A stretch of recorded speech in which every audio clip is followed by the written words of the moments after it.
All right, I want to start this episode with something that might feel a little bit uncomfortable to hear, especially if you've been trying really hard to do all the right things.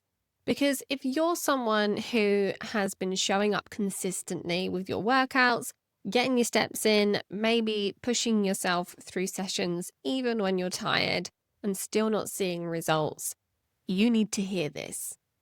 Exercise doesn't actually drive fat loss. Now, before you think I'm about to tell you to stop exercising altogether, I'm not. Exercise does matter. It supports your health, it supports your metabolism, it supports your mood and your long term well being. But it's not the lever that most people think it is when it comes to getting the scales to move. And what I want to do in this episode is unpack why that is, because for a lot of women, this isn't just about information. It's about unlearning something that has felt very logical for a long time. Because on the surface, it does make sense, doesn't it? If you move more, you burn more energy, you should lose weight. But the body doesn't work like a calculator. And once you understand that, everything starts to feel a bit less frustrating and a lot more clear.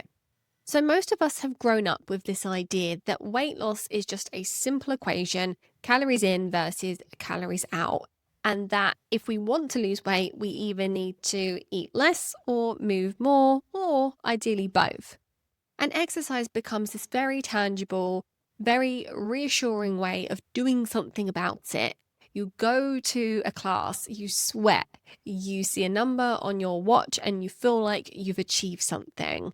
And there is a sense of control in that because if things aren't working, you can just do a bit more.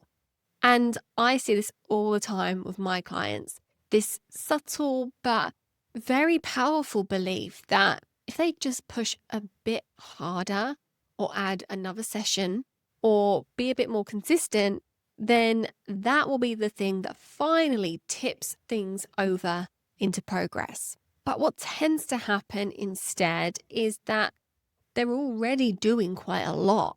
And rather than getting results, they just feel more tired, more hungry, more inflamed, and more confused about why their body isn't responding.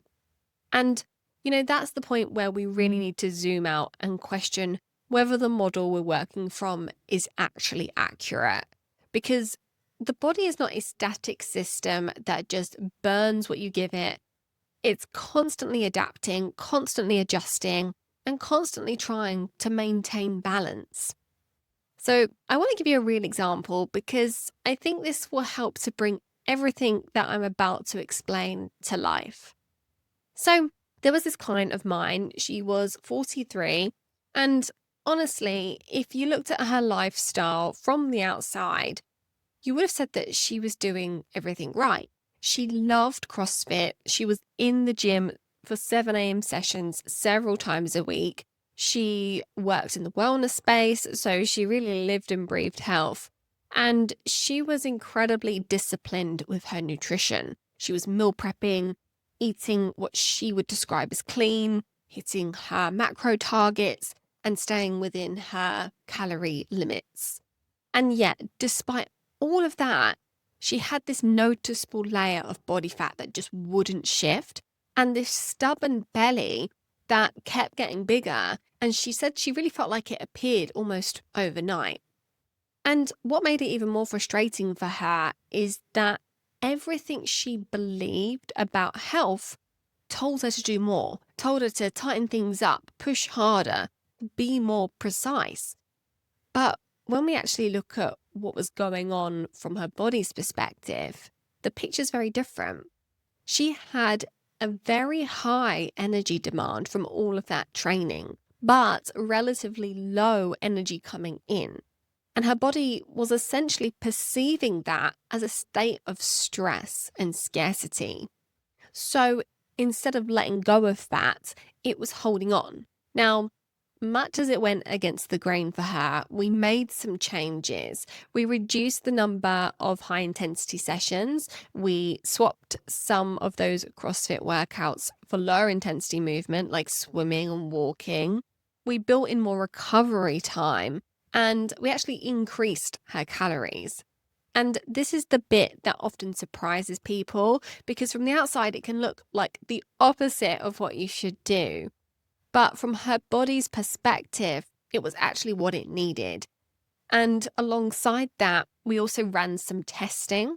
And what we saw was her thyroid function was sluggish, which is very common in this kind of picture and very often a response to underfueling and overtraining. And what's really important is that when we made those changes, when we reduced the stress, increased the energy availability, supported her recovery, her thyroid normalized within a couple of months. Her energy soared, and those symptoms that she'd been dealing with, things like hair loss, dry skin, fatigue, brain fog, they all started to improve. And then naturally, the weight started to shift as well. Not because we found a better workout, but because we removed what was blocking her body from letting go of fat. Now, you might not see yourself exactly in this example, but I share it because it's such a clear illustration of how doing more and doing it well can still work against you if it's not aligned with what your body actually needs. So let's talk about what actually happens when you exercise beyond what your watch or your app tells you. So yes, during a workout, you do burn energy. That part is true. But what's often missed is what happens in the hours that follow and even across the rest of the day. Because the body doesn't just accept that energy has been used and carry on as normal, it compensates. And it does this in ways that are so subtle that you don't consciously register them. You might move a little bit less for the rest of the day without even realizing it. You might feel slightly more tired, so you sit down more often, you fidget less, you take the easier option without even thinking about it. Your hunger might increase slightly, not in a dramatic and out of control way, but just enough that you eat a bit more than you otherwise would have done. And over time, these small adjustments start to add up and they quietly offset what you burned in the workout. And then there are deeper adaptations happening underneath that. The body becomes more efficient at the activity that you're doing. So the same workout that used to feel hard and burn more energy becomes easier and burns less. And if you keep increasing the demand without supporting the body properly, you can start to see a stress response build.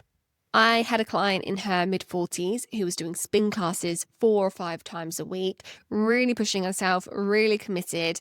And she came to me exhausted, struggling with cravings, waking up in the night, and feeling incredibly frustrated because the weight just wasn't shifting.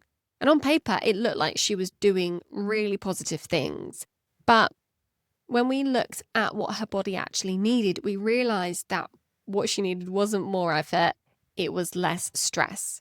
So we reduced the intensity. We swapped a couple of those sessions for walking. We made sure that she was fueling properly. And within a few weeks, her energy improved, her cravings settled, her sleep got better, and then the weight started to move. This didn't happen because she suddenly found a better way of working out, a better routine, but because her body stopped needing to compensate. And, this is where age becomes really relevant because one of the most common things that I hear is, but this used to work for me. And it probably did. In your 20s and even your early 30s, you've generally got more resilience. Your recovery is quicker, your hormones are more forgiving, and your body can tolerate a higher level of stress without pushing back too much. So you can do more, eat less, push harder, and the body will often just go along with it. But as you move into your late 30s and 40s and beyond, that margin for error narrows. and your body becomes more sensitive to the overall load that it's under. Recovery matters more, sleep matters more, nourishment matters more, and the same workout that used to feel productive can now feel draining. So it's not that your body is broken or that you've suddenly lost your ability to lose weight. It's that the strategy that used to work is no longer aligned with what your body needs right now. And if you keep trying to apply the same approach, you often end up pushing yourself further away from the outcome that you want. So, something that I see a lot is women doing objectively good things, things that we would normally say are healthy, like HIIT, running, strength training, daily workouts, and yet their body just isn't responding in the way that they would expect. And the missing piece here is context, because those things can be helpful, but only if the body has the capacity to respond to them. If you're already stressed, if you're underfueled, if your sleep is disrupted, those same workouts can become another layer of stress rather than a helpful signal. And this is why simply doing more is not always the answer. And there's another example that I see all the time, and that's clients who go on holiday. They eat more, they have dessert, they drink a bit more, but they come back lighter. And they're confused by it because they feel like they've been less strict, less disciplined, and less on it. But when we look at what's actually changed, it does make perfect sense. They're eating more consistently, they're moving, but it's often at a lower intensity, walking and swimming and being active without pushing. They're sleeping better. They're not rushing from one thing to the next. Stress is lower. And all of a sudden, the body is in a completely different environment, an environment where it feels safe, an environment where energy is available. And in that state, it's much more willing to let go of fat. Now, I'm not saying that we can or should recreate the holiday conditions all of the time, but what it does show us is something really important. Sometimes less really is the thing that makes the difference. Not less effort in the sense of not caring, but less pressure, less force, and less trying to override the body.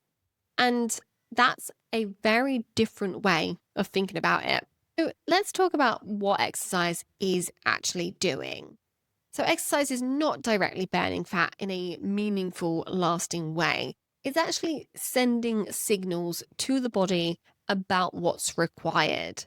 Strength training tells the body that muscle is needed, so it holds on or builds muscle. Walking tells the body that things are safe and steady and that energy is available. Higher intensity work tells the body that there's a demand and stress. But whether fat loss happens depends on the environment those signals are landing in. If the body feels supported, nourished, and safe, it can respond in a way that allows fat loss.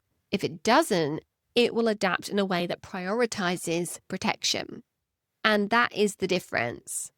Now, I'm often asked about heart rate zones, and there is a lot of noise around this, and whether you should be training in a specific fat burning zone. And, while there is some physiology behind that, for most people, it becomes unnecessarily complicated.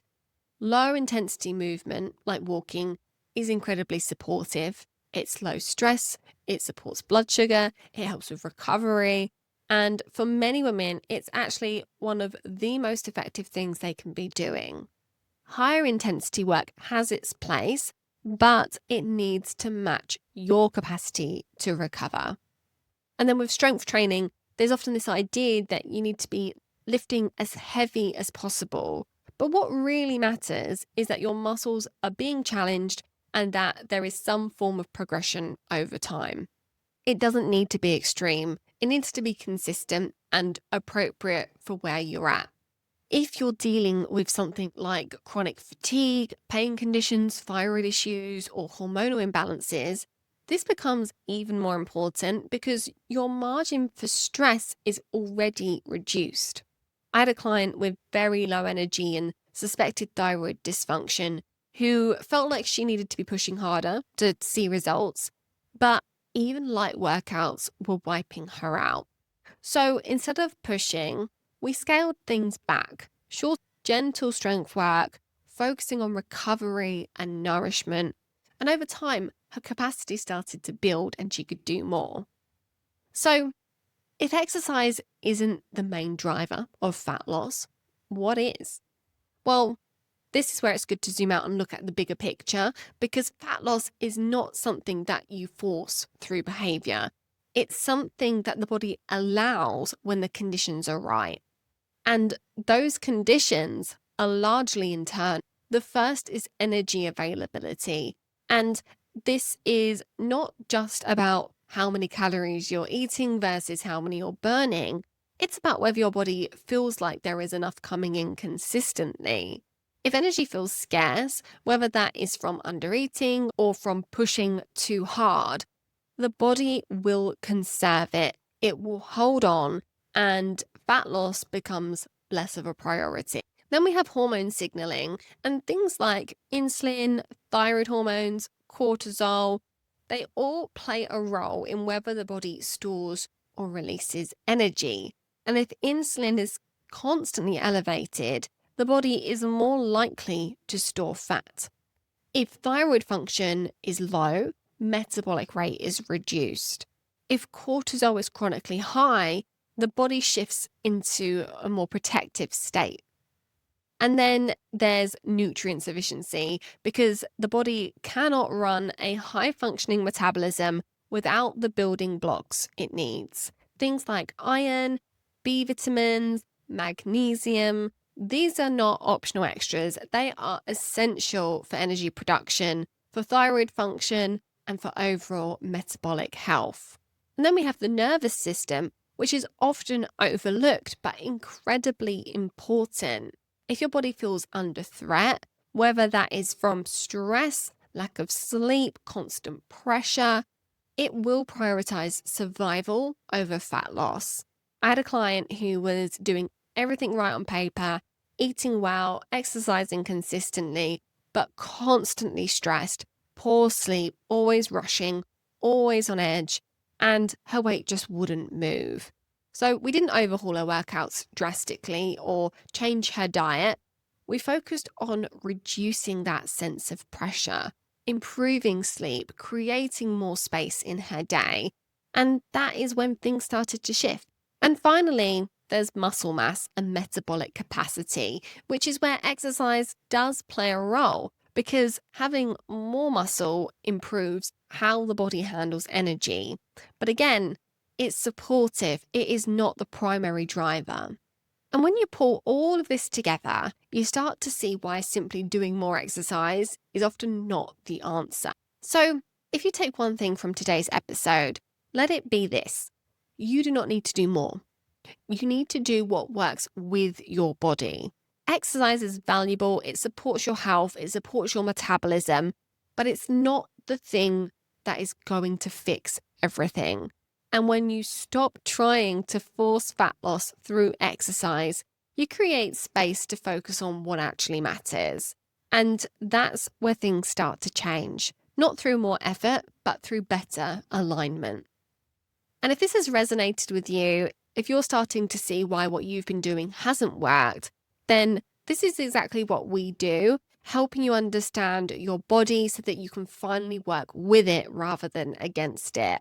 So I would love to see you at my next free masterclass, where I'll walk you through my 3-step strategy to help women over 40 release stubborn weight without giving up their favorite foods or spending hours in the gym.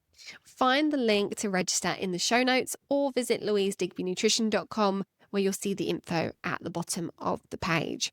Thank you so much for joining me again this week, and I will see you in the next one.